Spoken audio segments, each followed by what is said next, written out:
ពេលដែលខ្ញុំហត់ខ្ញុំចង់សម្រាកពេលដែលខ្ញុំស្រាកពីការនឿយហត់ខ្ញុំនឹងប្រឹងធ្វើដំណើរទៅមុខទៀតខ្ញុំមិនចោះចាញ់ធម្មជាតិឡើយធម្មជាតិតែបង្កើតខ្ញុំហើយខ្ញុំនឹងតស៊ូដល់ដង្ហើមចុងក្រោយនៃជីវិតរបស់ខ្ញុំ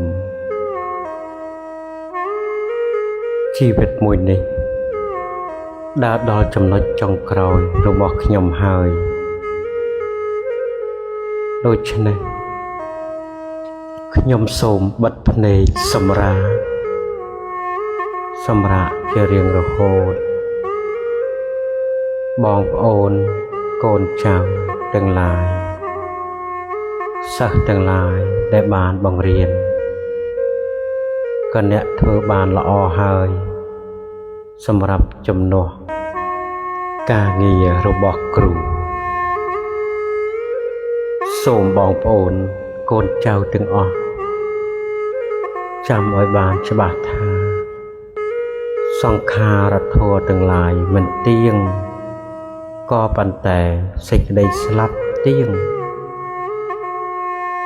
គ្រប់រូបកាយអ្វីដែលយើងយកទៅបានមានតែបុណ្យហើយនឹងបាបប៉ុណ្ណោះតែចាប់ទៅតាមខ្លួនអ្វីដែលជាទីស្រឡាញ់ពេញចិត្តរបស់យើងមិនអាចយកទៅបានទេដូច្នេះសូមសាងសេចក្តីល្អចេះអភ័យឲ្យគ្នាទៅវិញទៅមកកុំមានគំនុំគុំគួននឹងគ្នា